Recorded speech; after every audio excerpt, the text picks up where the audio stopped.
I'm a pretty lucky guy, most things considered. I forget about it sometimes. I forget that coming up on here, taking part in this weird thing that we call the YWC is a pretty cool thing. If you told somebody 5, 10, 15 years ago that we'd all be doing this, if we told people 10, 15, 20 years ago that if you didn't like a match at WrestleMania, you could blow up something called Twitter, something called Facebook, something called YouTube, where you can broadcast TV quality shit to people that actually want to hear what you have to say, they would have thought you were nuts. They would have thought, watch the show, have your bit, go to school the next day, go to work the next day, talk about it with your immediate people.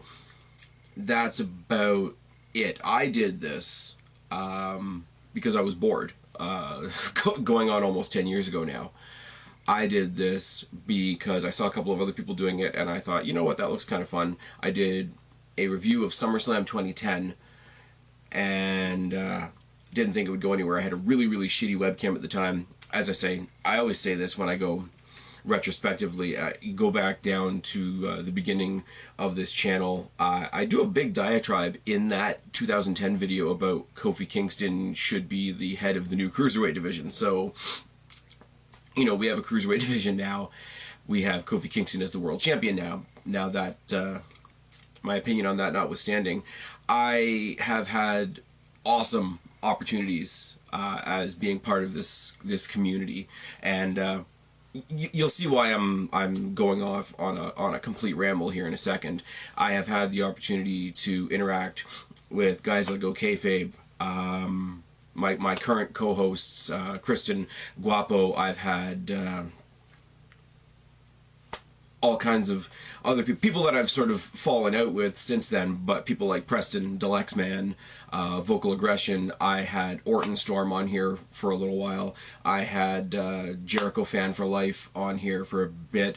I've built a community, and you guys see me all the time talk about the usual suspects, and I hope you guys know that I mean that in a very camaraderie type way. You start seeing things, you start starting conversation, you start seeing the familiar faces, etc. You love it on one hand, and I mean, let's be real, my audience on here is not as big as some. I use folks like Kayfabe, even JD from New York, Joe Cronin, Wrestling Jesus, Wrestle Culture, Good Mic Work.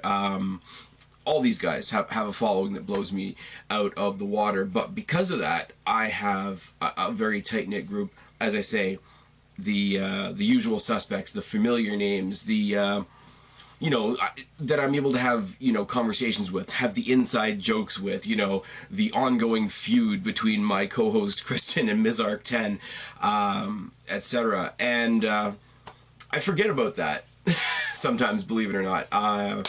Anybody that saw my NXT review this week said you saw me say that some things are coming, some things are going. I'm going to start reviewing more stuff. There's going to be more topical stuff. There's going to be more collabs and all that sort of thing. But the two main things that were, and this is not meant to offend anybody, this is not meant as a reflection of you guys, but the two things that were really on the chopping block in my mind were the pay-per-view Pick 'em and Ask the Phoenix. Not because I don't like doing it, not because I don't want you guys to have your voices heard. Every single day you feel like putting something down in that box below, it blows me away. Most of my videos get a lot of response and very little actual conversation in them. But I got stuff like Ask the Phoenix off the ground. If you go back again, you'll see several times that I tried to get some sort of Q&A off the ground before it became Ask the Phoenix, and later on I blatantly ripped off the pay-per-view Pick 'em idea or concept from the Taz show, which is fine because the Married Mark's Agenda podcast proceeded to rip it off from me. But it outgrew me. The pay-per-view Pick 'em for WrestleMania was fucking insane. The reason I never got around to doing it all, there was a lot of problems with the comment section. I was on with YouTube help desk forever trying to retrieve comments because I could see you know, there were comments pending, but they wouldn't come through, and some people's were posting twice, some people's comments are being removed, etc. And let's be real for a second, a lot of nameless, faceless accounts that were trolling the fuck out of that concept. So, unfortunately, I might as well tell you guys now, the pay-per-view pick 'em and the way we preview pay-per-views, etc., is going to change somewhat. By the time we get to Money in the Bank, I'm going to be treating that a little differently. And the other thing, as I say, it was on the chopping block, was Ask the Phoenix, because not because of you guys, but because it was always the one thing that I left to the wayside. And there's only so many times I can come up here and make a joke about how I let it fall by the wayside before it starts really, you know, making me look like an idiot and making me feel like I'm letting you guys down.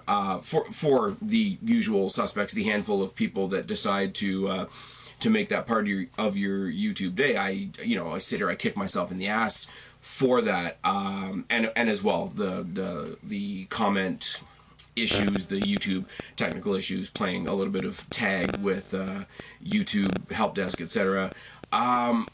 It was going to fall by the wayside, and I was already 2 weeks late getting this out. I was thinking, okay, you know what, WrestleMania, New Year, you know, cut the ties with some of the old stuff and move on and find something different to do. Until I get on Twitter about an hour ago, and doesn't happen a whole lot. Nobody really calls me on my shit. A lot of, I mean, those, you guys know who you are. The ones that matter don't really call me on my shit. If I get out 1 week, 2 weeks, you saw when I tried to get caught up on NXT UK, and that was just a miserable failure. You know, the trolls are going to come out and troll. Oh, you didn't do this on time. You didn't do that on time. You're going to make another joke about it. Rah, rah, rah. But then you get the people that I know have been with this channel for a hell of a long time. The people that I appreciate, and I never want you to think that I take for granted. I just know that you guys are there, and I don't thank you guys nearly enough as I should. The small handful of people that have been with me for a long time are a big part of the reason that I'm upwards of like 850 subs now. Where I started off this channel, I said I'd be happy if I got 10, then I'd be happy if I got 50. Then I'd be happy if I got 100. And I'm looking at all these channels, like I say, that have thousands and thousands and thousands of subscribers, and I'll be happy if I get 200. I'll be happy if I get 300. And we've snowballed, and we're at 855 now, I think. Now, I know those people are there, and at the same time, it's those people whose opinions actually matter, whose interaction is genuine, that are going to kick me in the ass and are going to remind me that, you know, sometimes the shit that I may think about not doing anymore, maybe I need to think twice about it. Because I get home today, and cards on the table.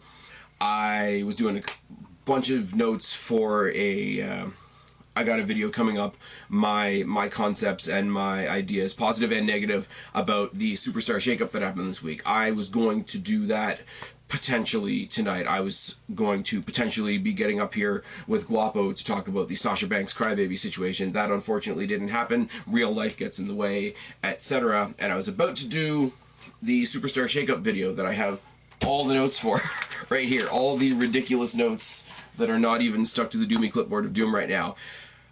And I get a text, or not a text, but I get a tweet from Zoran, who has been in my comment section for as long as I can remember on this channel.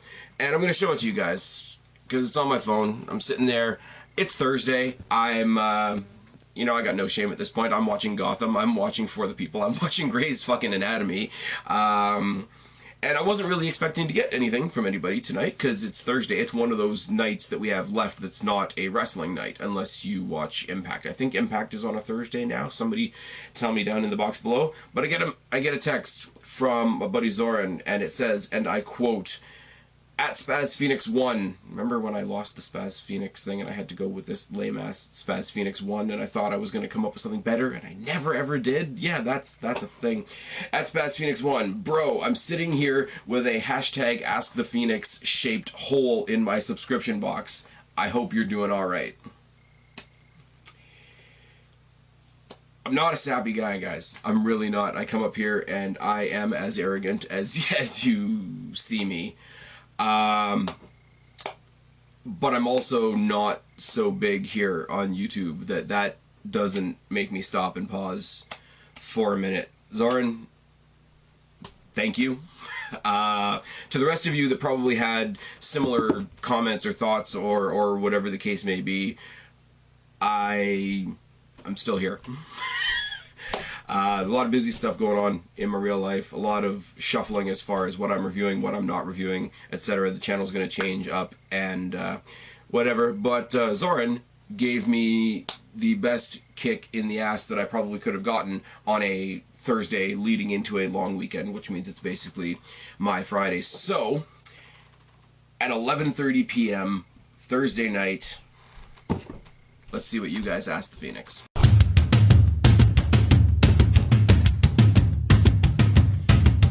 Just for Zoran.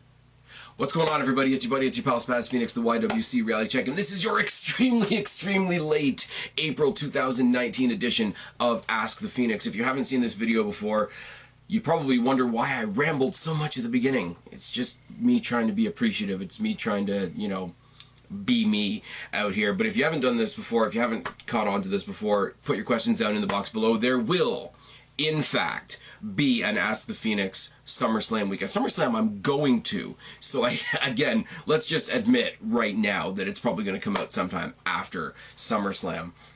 But put the comments down in the comment section below, and you will, you'll have your questions read in the next Q&A. I don't know how much easier to make it. I'll put a plead out there only because I just talked about, you know, 855. Love to hit 9. That'd be a cool goal to hit 9 by SummerSlam. So obviously, if you see anybody, if you know anybody in your own social circles that you think might like something like this, some guy like me up here in Canada with really excellent hair going on. That's not true at all, is it?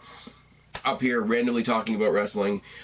Please feel free to share this around. I do absolutely appreciate it. Zoran, this one's for you, buddy. Hope you like it. This video is either thanks to you or your fault, depending on how everybody sees how the video comes out. Mizark10 says, on a scale of awesome to incredibly awesome, how great is this fantasy booking? I came up with this before the Royal Rumble for a different Q&A, so some of it's outdated, but we're still on the right track, even if the first part doesn't happen properly. Now, these questions are old. My apologies come with how old these questions are. I'm going to try and make them work in this post-WrestleMania, post-Superstar Shakeup time frame, because, as I say, doing this on April 18th. Hope you guys are having a great Thursday. For those of us up here in Canada, I hope you guys have a great long weekend, etc. Here we go.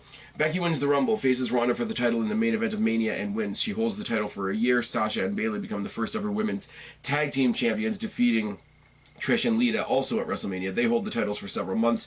Bayley ends up winning Money in the Bank. I don't know if they still have the tag team titles or not, but it doesn't really matter for these purposes. They lose the rematch, which happens before the July pay-per-view, the pay-per-view before SummerSlam Extreme Rules on July 14th. Bayley cashes in, requesting a formal title match with Becky. Sasha finally turns heel, costing her the match. Sasha and Bayley feud from SummerSlam until October, when they get to the main event of Evolution. Sasha wins the Rumble, and then main events WrestleMania 36 and wins the title from Bayley as a heel. Wow. There's a whole lot there. I have to say wow nowadays, because I don't want Sasha or Bayley to have any. The booking of it is great.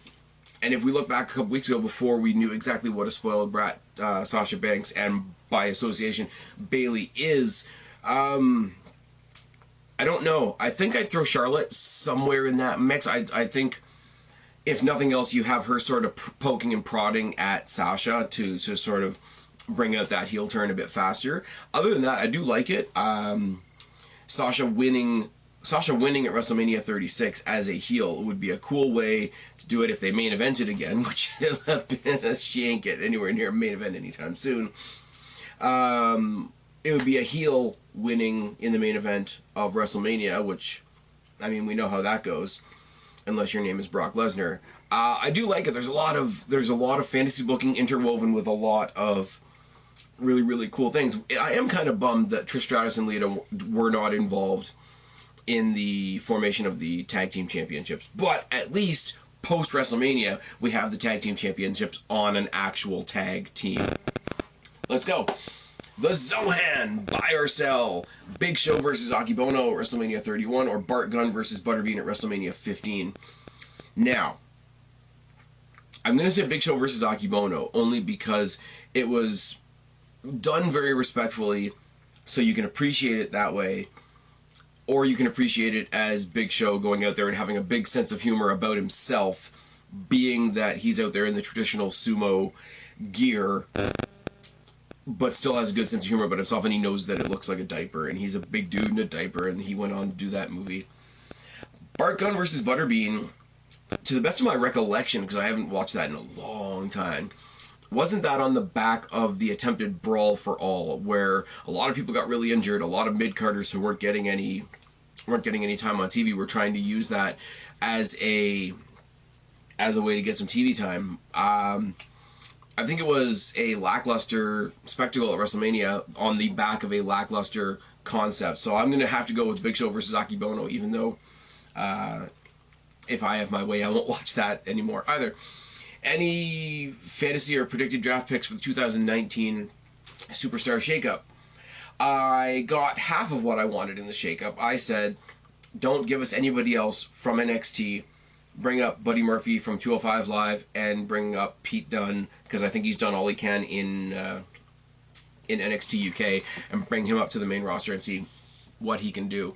We got half of that. Somebody said, oh my god, I was listening to a podcast. I think it was one of the What Culture podcasts. And if you don't listen to the What Culture podcast, I'm not telling you what to do. I'm not telling you how to live your life. Just do it. All the Adams, all their WrestleMania content is great. One of them was reading a comment where it suggested that Pete Dunne should be drafted to 205 Live. That is a demotion and a half. Thoughts on Limp Bizkit, and should they be considered for WWE Hall of Fame? Here's a scary thought for you. I have a handful of songs that I do at karaoke, and one of them is Rearranged by Limp Bizkit, and it takes a lot of Smirnoff to get me on that stage, and it takes even more Smirnoff for me to get me to do Rearranged. That being said, I don't particularly like Limp Bizkit, but everything that they have done in relation to WWE has just fit. When they came to WrestleMania, oh god, I want to say it was either 19 or 21. Somebody's going to tell me down in the box below. They did Crack Addict live, and they had the dude from Korn in there guitaring for them. God knows why. They pretty consistently contributed to WWE as far as a musical act goes. I think from the sounds of it, and this is great for me because I happen to love the band, I think Hailstorm is developing an ongoing relationship with WWE. Either Hailstorm or Lizzie Hale has done a couple of things for them now, and I'd love to see them do more in the future. So when you go into should they be in the Hall of Fame, whether I like them as a band becomes secondary. And what it does is it becomes a question of have they contributed to the wrestling business, yes or no. And you have to acknowledge that it is a celebrity wing anyways. And there's not really much of a precedent set because Donald Trump is in that, and Drew Carey is in that, and you know, the crying brat Sasha Banks' cousin is in that. And so if you're going to put all of them in, then yeah, put Limp Bizkit in. It's fine. Buy or sell Chris Jericho versus Shawn Michaels at WrestleMania 19, or Chris Jericho versus Shawn Michaels ladder match for the World Heavyweight Championship match at No Mercy 2008. I'm gonna go for the WrestleMania match because it was a straight up match, and for these guys, as much as I like seeing them in a ladder match, I want to see them straight up just go. They played up the whole story about how Chris Jericho used to want to be Shawn Michaels when he was a kid and whatever, and that was the whole thing. And then to just end it on that low blow, it was just fucking... It was a great match, but that's not why I like it. That match at WrestleMania was great wrestling theater, if that makes sense. The whole subversion of what you expect, the whole, like, you know, you went up against the young lion went up against the old lion and earned his respect and tried to get a handshake at the end, and he's just, nah, go fuck yourself.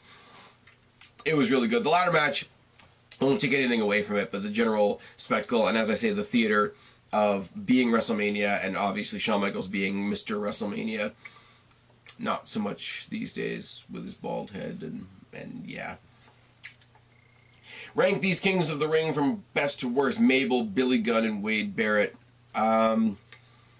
Mabel was sort of in the time when I wasn't really watching, so I guess I gotta go kind of neutral on that. Billy Gunn has got to be at the bottom, because let's be real, that didn't do anything for him. And Wade Barrett was at least able to do something with it. He did the whole King Barrett thing, and that was either just before or just after the Bad News Barrett thing, so it kind of worked, and they kind of at least did something with it. I mean, I hate to be that simplistic with it. A lot of people don't like the King Booker thing, but at least they made him King of the Ring, and then they did something with it. Billy Gunn, it's like Edge. Edge won the King of the Ring, and they didn't even make him a king. They gave him a trophy. I mean, the trophy is like one of the biggest tropes in wrestling. I get that, but at the same time, I think somebody said to me, or somebody suggested to me at one point, that they were trying to go, because Edge is Canadian, they were trying to make like a Stanley Cup thing. And if that's true, that's really, really lame. Favorite Degeneration X memory post 2006 reunion. Honestly, it's got to be the Hall of Fame induction. I mean, I know you asked me this several weeks ago, but it's got to be the Hall of Fame induction, doesn't it? Like all the shots at AEW, the serious moments where each one of them took the minute to pay their respects to China, even suggesting that the Women's Battle Royal should be the China Battle Royal, which didn't actually happen. The way they ended it on such a sophomoric note with all the water guns and whatnot. The way they changed the graphics at the beginning of the show to have the jump cuts of the DX music like they would have done back in the day when they were interrupting shows. The way they did not shy away from the non-PG humor, and they touched on every single bad, worse, horrible, terrible thing that they did that we've ever been told was offensive, and this is exactly why the Attitude Era needed to go. They did all of it. They took the piss out of Vince McMahon, which was great.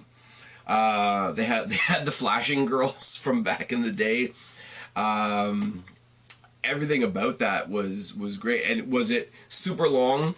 Was it way too long? Was it super indulgent on all of their parts? Yeah, but it's like I said a couple years ago when I forget who went in. It was either Edge or it might have been the Dudley Boys that went into the Hall of Fame, and you just saw across the stage, you saw the Hardys, Edge, Kristen, and the Dudleys, and it's like, wow, that's my wrestling childhood right there. If you look at DX and if you see them posing in the ring after they were finally done, when they had all the water guns out and they were having all the fun and whatever, the way they addressed the Bret Hart thing as well, I dare some fucker in the crowd to come try to run up on us. That was really great too. But you had that moment, and I mean, everybody's had their troubles. Billy Gunn has gone off to AEW now.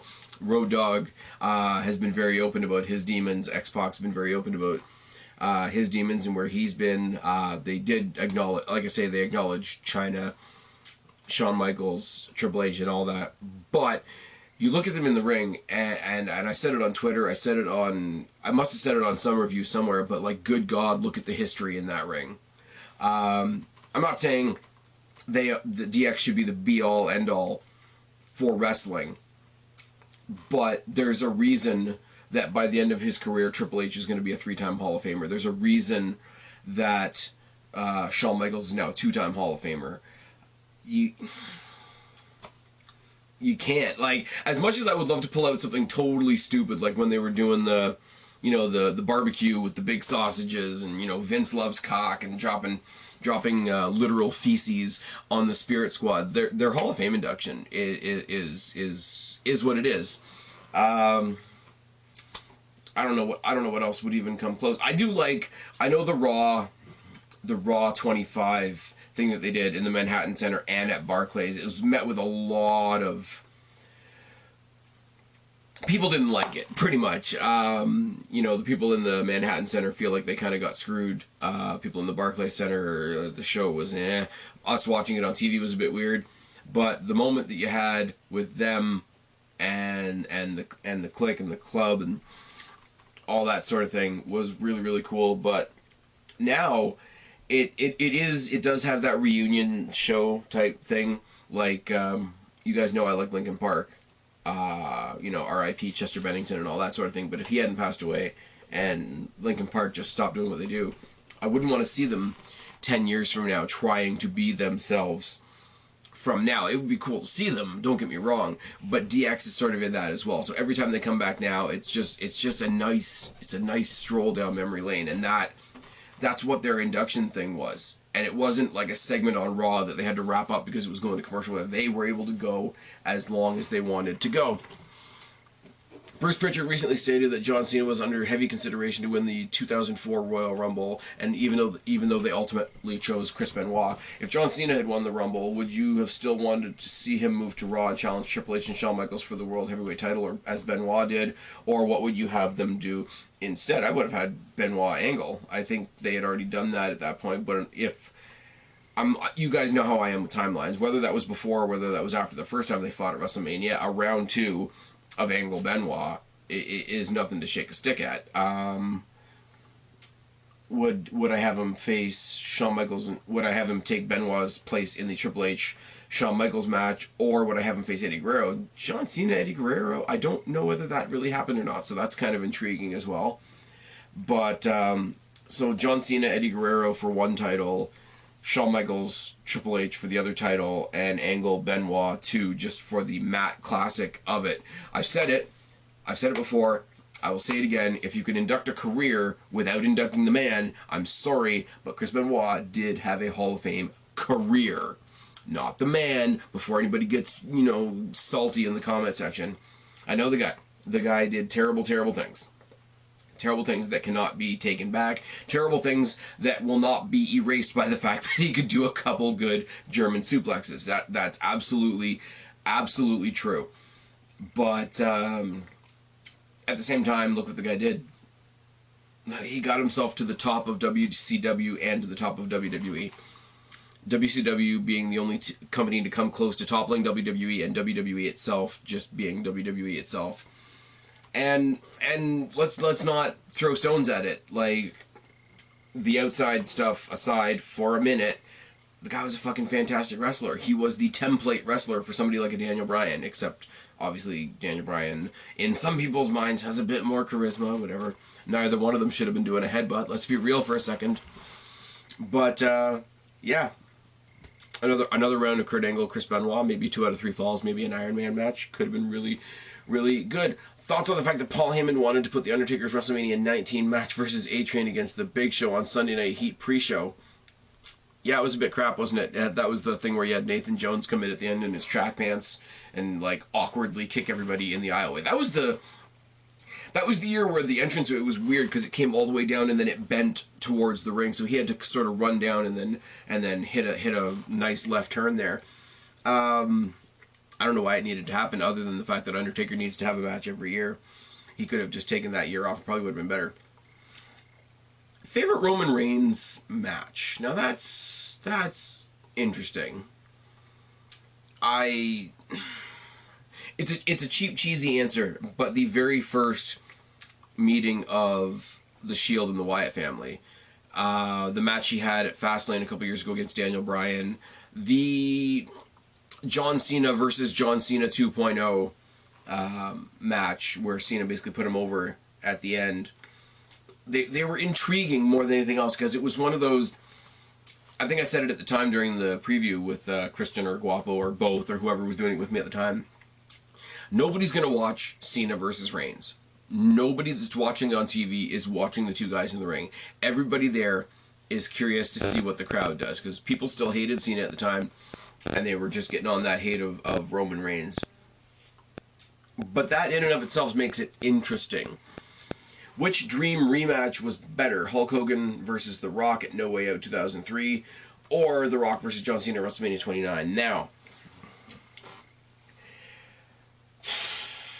Rock versus Cena at WrestleMania 18 is always going to be the top of the list for me, because I was there. You cannot, no matter what WWE does, no matter whether they go HD, whether they've got all the graphics in the world, all the pyro, the biggest stadium they can find, there's nothing that they can do on my TV that's going to mimic me being there. I would rather watch, okay, and I'm going to be careful how I say this because there's a bit of hyperbole in here. Heath Slater versus Kofi Kingston at a house show has an element to it that is better than me watching Austin Rock on my television. Only because being there live cannot be recreated. I know they're doing the VR thing now. It's just not the same. So I hold Rock Hogan in such high regard. Because I was there, and because as a spectacle, let's everybody put our cards on the table. That match, as a match, is not a great match. As a spectacle, it's fucking unbelievable. I watch it on TV now, and I remember what it felt like to be there, and there's not very many shows that I've been to that are like that. So for me to have that in such a bias on a high level, the disappointment of the rematch is going to be twice as much of a punch to me, who was there. Rock versus John Cena, it just sort of felt inevitable. We all kind of resigned ourselves to it. We went in, and we all thought at WrestleMania 28 that it was going to be, you know, John Cena getting christened one more time, The Rock coming back, and just the look on his face just being like, oh God, I gotta put this fucker over, type thing. But at the same time, it subverted all of our expectations. You will see, if you go back to the review of, not the review, but whatever video I did right after WrestleMania 28, it's just me walking around my TV room over there with the people that I had over that night, and I'm screaming my head off. I sound like an idiot. It's so much fun. I had resigned myself so much to the fact that they were never going to have The Rock over John Cena, and then they did. And then the quick realization over the following year was like, yeah, well, we're not getting that twice, are we? So we knew that was coming. So we were kind of resigned to it. It was kind of like a dull punch in the arm.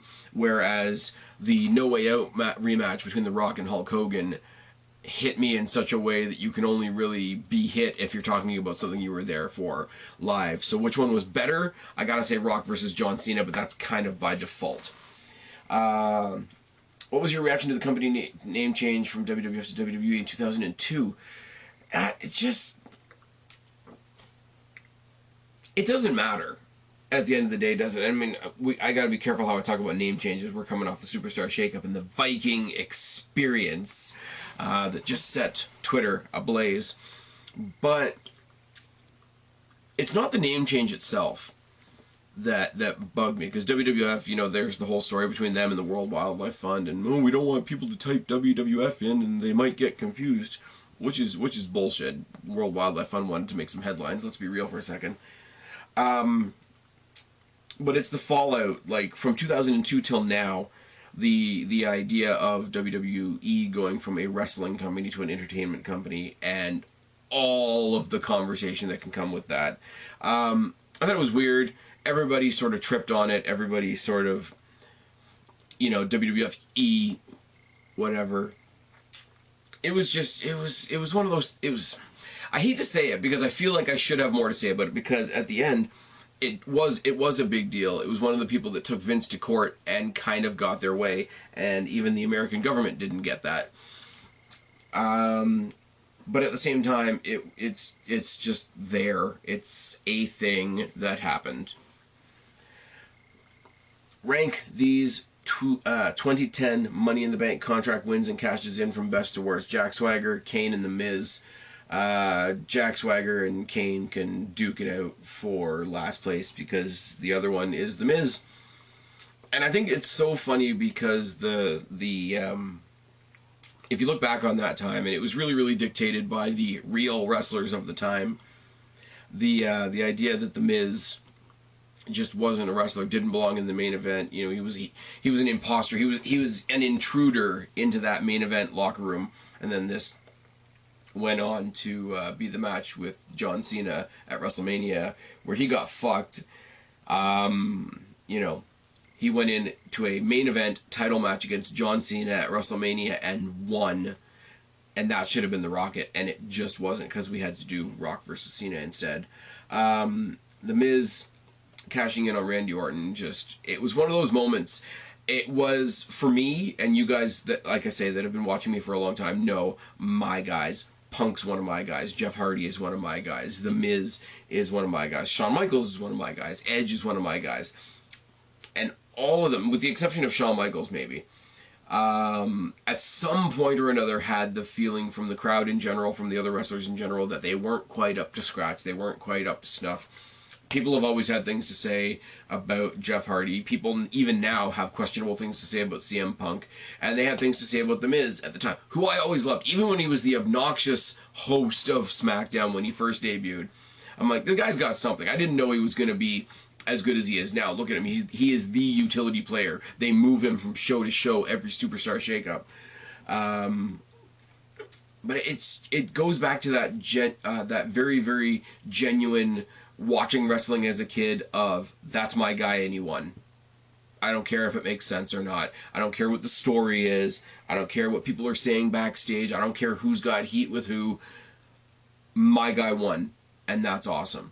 And so I'm going to go with Miz.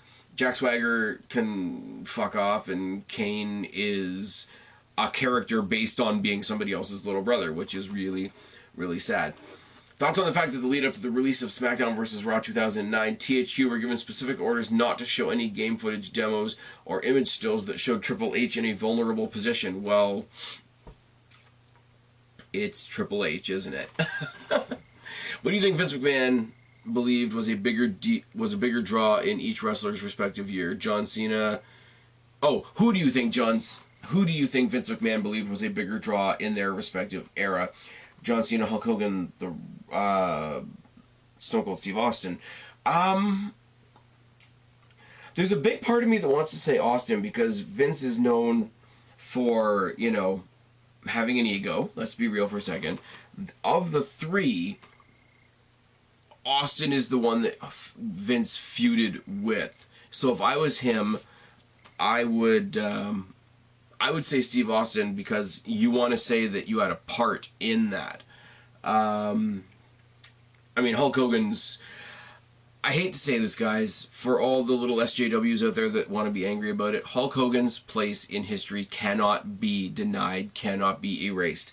If you like any wrestling that exists right now, and you hate Hulk Hogan, you're an idiot. I'm not disputing what the guy did, said, whatever, it was bad, rah. It's there. It's there for the world to see. It's there in public record. It's there in court record.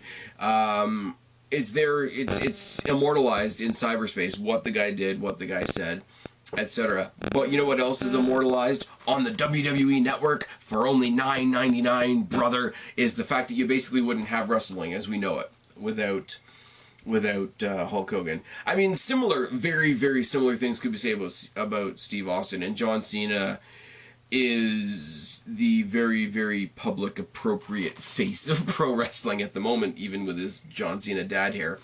Bonus question: who do you think Vince would put over in this fantasy triple threat match, and who would I put over?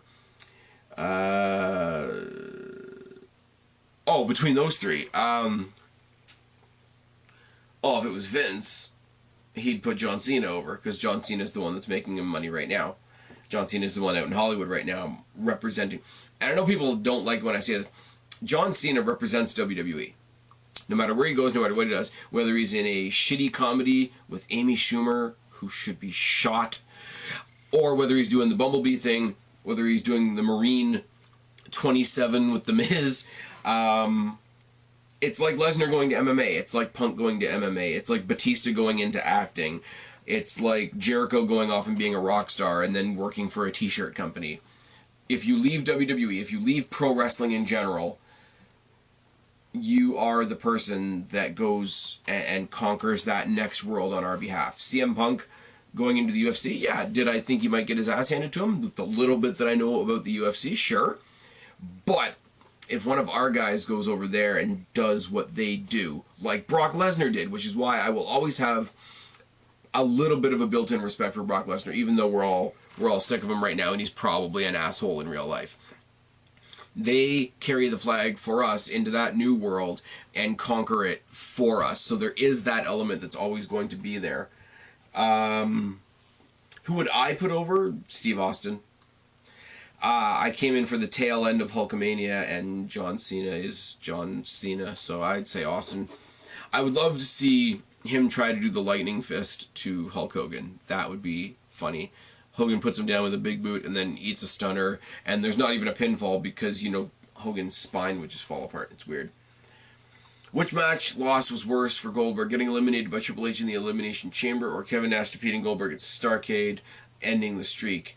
I don't think, and this is the fucked up thing, I don't think the ending of the streak hurt Bill Goldberg, because that was just something that pissed off the fans and made them pissed off at the company, so they didn't have time to be like, oh my god, our guy isn't our guy anymore. Oh my god, he lost, I can't believe it. They were all saying, oh my god, I can't believe they fucking did that. The thing with Triple H in the Elimination Chamber, Goldberg in that round in WWE wasn't the Goldberg that we remembered from WCW, and I'm saying this as a very, very casual WCW guy. They ruined him from the word go, didn't they? And then they set him up in this match that was cater-made for him to be the champion. And yeah, winning or losing a title that doesn't technically exist does not make or break your career. Looking at you, Sasha Banks, with your 6 title reigns. But the story was built and the story was perfected that he would win. And it just didn't. And when you feel something coming, I don't care whether it's a wrestler you like or a wrestler you don't like, when you feel something coming and imagine it doesn't, it puts you off. Favorite Edge memory? It might be a little sleazy on my part, but the live sex celebration was fucking great. Thoughts on Enzo and Cass's a tag team breakup in 2016? They put Enzo in a cage and he was up there oiled up in his underwear. If they didn't fuck over my boy Enzo enough after they fired him, they definitely fucked him over there. They took a shot at him the other day on NXT when they said Buddy Murphy and Cedric Alexander are the quintessential cruiserweight champions of our time. It's a big shot at TJP, Enzo, Neville, and a bunch of other people. I want to say Austin Aries, but he never technically won that title, did he? Anything I would have done differently, I wouldn't have broken them up. That's what's going on there. What would Enzo and Big Cass have been doing at this year's WrestleMania if the knee injury and the police investigation hadn't taken place? They probably would have been in the Andre. Let's be real. I like them. I like Enzo. I like the way he tells everybody to fuck off. It's really, really good. The song Phoenix, and yeah, I'm a bit biased, but whatever, is hilarious. It's not good. It's not good music. I'm not saying that it is, but it is hilarious. And when you know the whole story that he went through with the chick that false accused him and all that sort of thing, it was apt. It's not my kind of music. You guys know that. I'm not even defending it as music, but it is hilarious and it is poignant and it is fucking true. So fuck that chick, fuck WWE for fucking him over, and fuck all the fans that are cool with him getting fucked over. And I love all the fans, all the ROH fans that were like, well, this would never happen in ROH. And now it is happening in ROH. Oh yes. Oh yes. Worst moment of the invasion angle. Short, sweet, and to the point. The whole damn thing. The whole damn thing sucked. Everybody else that was living off their old WCW contracts that just decided to stay home were the people you needed if you were going to do any kind of WCW invasion. So you've got your... who'd you even have? You have basically all the NWO and Sting and Goldberg.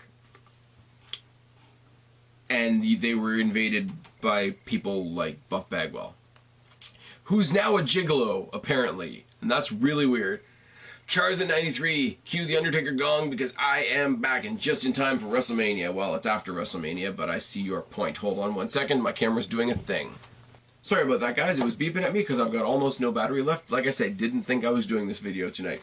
When you consider that they have been to the exact same Manias, 20 through 31 in terms of matches, do you believe it was unfair how they didn't mention Randy Orton missing 32 as much or at all as they did John Cena? It's hard to say, though, because Randy Orton is John Cena's number 2. You know, there's Hogan and then there's Savage. There's Austin and then there's Rock. There's Cena and then there's Orton. They're only going to point it out if it suits their story at the time. So, does it suck? Yeah. Should they be on more equal footing? Yeah. Is it kind of iconic for this generation when you do see Cena and Orton in the same ring? Yes, even though we all got sick of it. But, Yeah, it's what they do. They want to remind you that however good they're saying Orton is in that moment, he is the number 2 to John Cena. He is Kane to his Undertaker, etc. Who do you think the Women's WrestleMania Battle Royal should be named after? The China thing is a good shout. There's people out there that want it named after Sensational Sherry. I've heard it suggested that it be called the Sensational Invitational, which I think is quite good. There was another one that I heard for Miss Elizabeth,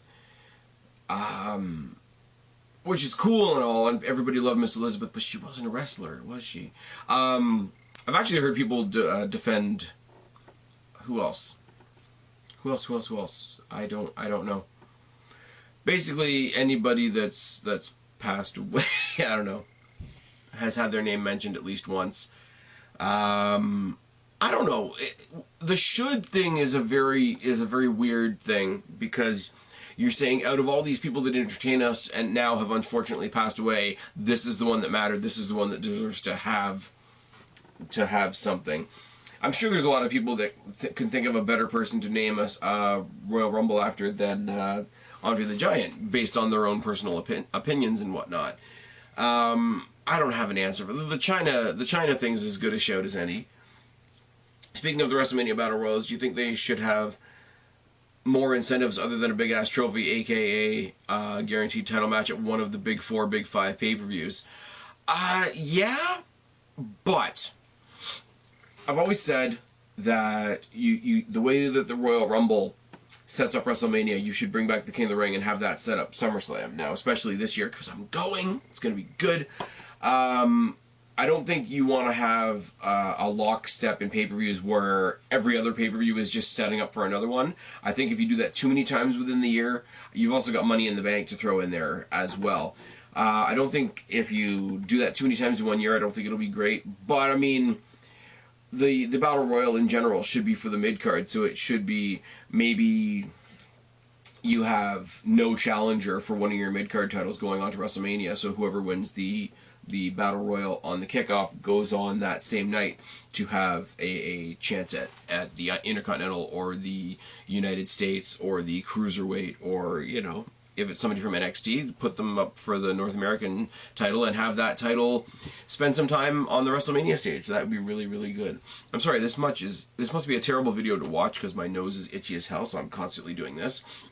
General thoughts on WrestleMania 6. You know, it's the first one that took place in Canada. Well, if they didn't have one that took place in Canada, we couldn't have had the second one that took place in Canada, which was WrestleMania 18, and I was there. So if you can't have one without the other, then yes, I don't know what else to say. The, what was it? The Ultimate Challenge between Hogan and Warrior. Fucking good shit. Top 3 or more favorite WrestleMania logos. The logos are weird, man. I do like the one that was for WrestleMania 14, the WrestleMania that was X-rated, because the WrestleMania logo kind of looked like a Rubik's Cube. I thought that was kind of cool. Tell you what I didn't like. Didn't like the play button. That was really, really lame. Didn't like the theme for this year, especially when they painted it on Finn Balor's back. The logo for next year, because they're in Tampa Bay and they've got the pirate theme, the logo for next year is a whole other video, isn't it?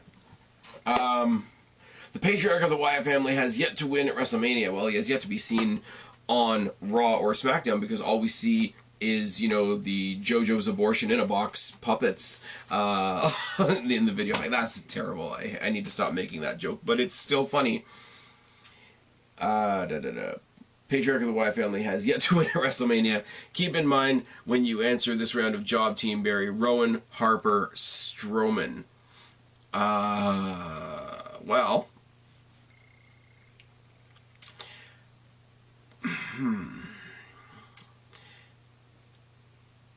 I don't know, honestly. I want to say I'd team with Strowman because I want to believe that they're going to do something with him again.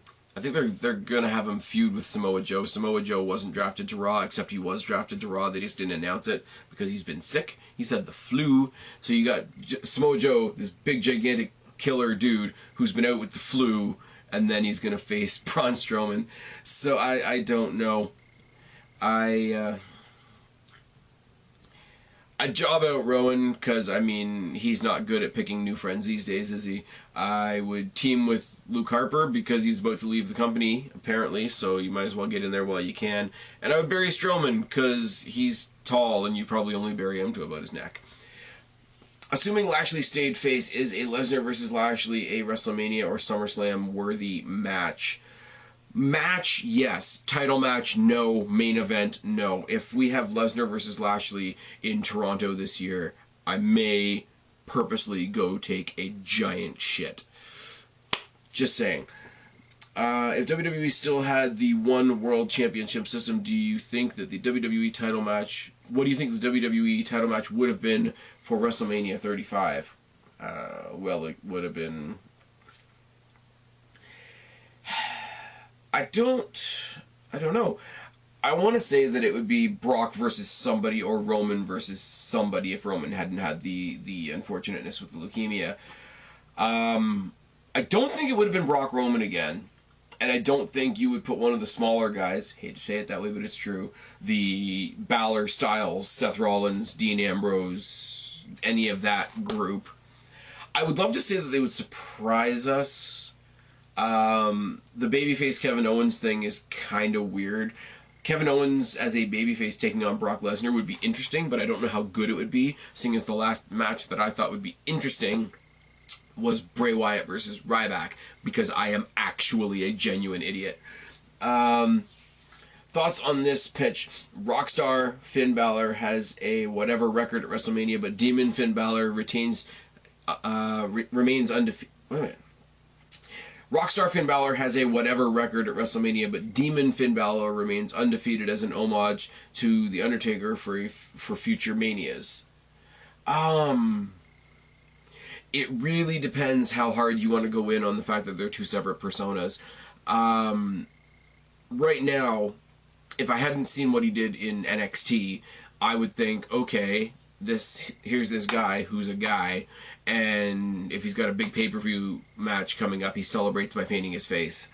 You would really have to play them up as two separate personas. You would have to develop the regular Finn Balor as more than just what I affectionately refer to as the rockstar douchebag Finn Balor. You'd have to develop that into something else. You would almost have to make him like cocky, flamboyant, make like a Miz type character and turn up the violence when he's the demon to make those characters even more different. What I would do, honestly, send him back to the performance center. Don't put him back on NXT because he doesn't need to go there.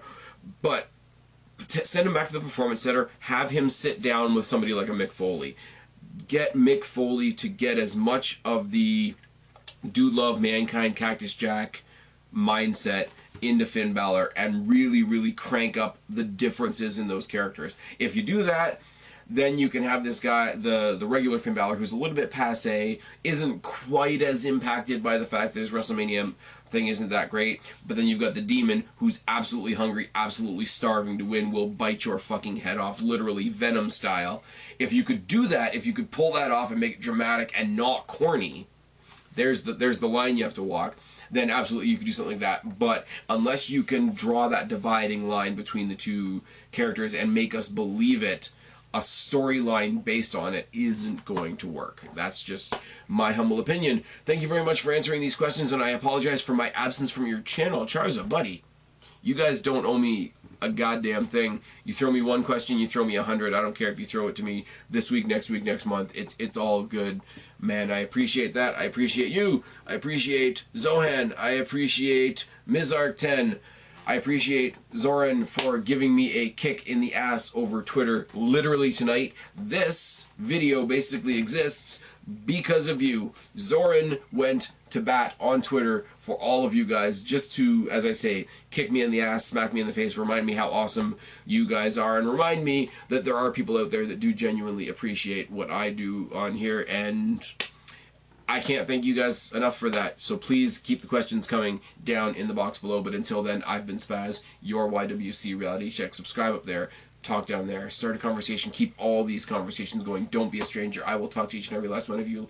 But for right now, I am tagging out. Thank you, guys.